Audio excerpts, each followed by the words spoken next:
Halo semuanya, perkenalkan nama aku Calvin. Aku adalah murid B29 Bandung. Ini adalah NIM aku, dan pada hari ini kita akan mewawancarai sebuah UMKM atau usaha kecil menengah bernama Flora Dera.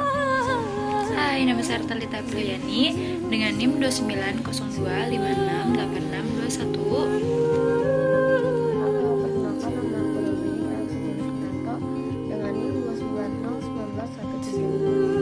Nah, pasti kan penasaran ya mengenai itu apa sih? Lama-lama kita langsung ke video wawancaranya aja.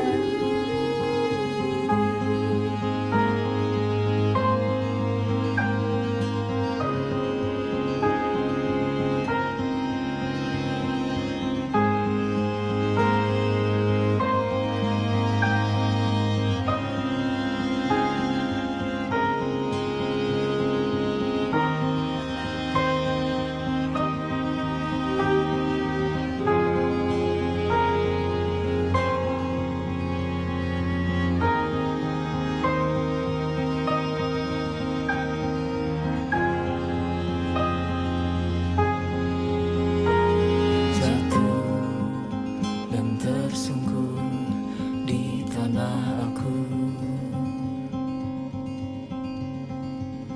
berselimut debu sekujur tubuhku.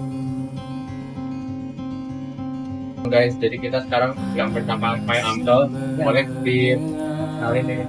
Halo, nama saya Roy. Saya seorang arsitek. Saya juga seorang restaurator. Sudah lebih kurang 5 tahun menekuni bisnis F&B dan sudah 9 tahun menekuni bisnis craft. Jadi boleh dijelasin nggak Om, ini tuh bisnis apa sebenarnya? Oke, tempat ini adalah sebuah curated space, ya. Yang mana curated space ini adalah sebuah tempat yang memberikan peluang usaha buat teman-teman brand yang ada di Bandung dan di Jakarta untuk bisa memberikan visibility produk mereka kepada customer yang ada di Bandung. Ya.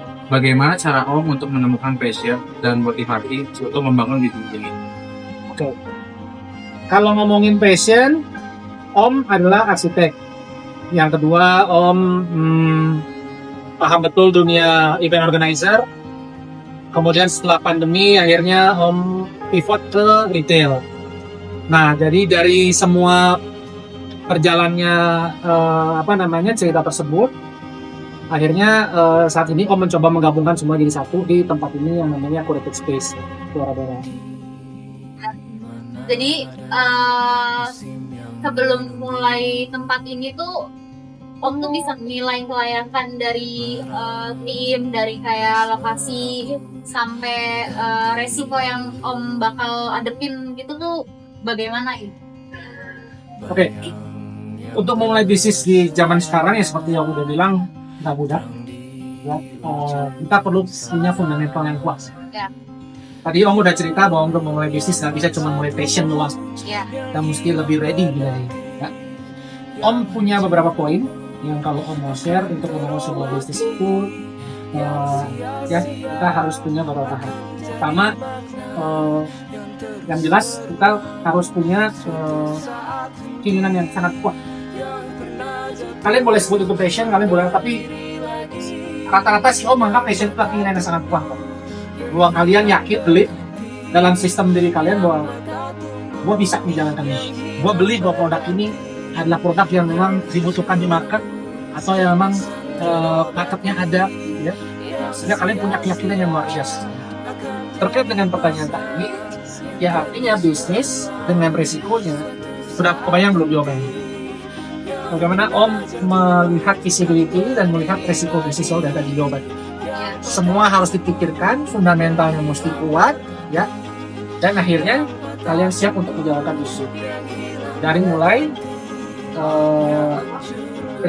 research and development, produk, benchmarking, survei, pemilihan tempat, ya, pemilihan tim, renovasi tempat, penetapan konsep, ya, sampai ke launching produk.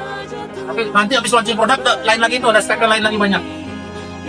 Kalau ngeliat bisnis Om yang ngegabungin passion sama kuliner itu menurut Om kompetitor utamanya tuh siapa dan gimana cara Om bersaing? Kalau ngomongin kompetitor, sangat penting di dunia bisnis untuk melihat sebenarnya persaingan kita ada di mana saat ini, ya, untuk setiap kali kita memulai bisnis. Nah, jadi saat ini Om melihat banyak yang serupa sebenarnya sama Om secara services, secara general. Yes, but not least, apa rencana jangka panjang dan prediksi terhadap perkembangan curated fashion? Kalau prediksi, ya semua orang boleh prediksi tapi nggak ada yang tahu ya dulu. Ya, seperti yang banyak kita saat ini di kondisi bisnis dan ekonomi yang sedang tidak menentu, kita yang paling penting adalah terus berusaha. Ya, akan lebih salah kalau nggak berusaha sama sekali atau menyerah sama kondisi itu yang lebih salah dibanding tidak mencoba. Tapi kalau ngomongin prediksi nggak ada yang tahu, ya. Jadi menurut Om nggak bisa jawab soal itu. Tapi kalau mengenai perkembangan tadi ya, perkembangan ke depannya, curated space ini memiliki potensi yang sangat besar karena kalian tahu ekonomi Indonesia itu ditopang hampir 60% oleh UMKM-nya, ya.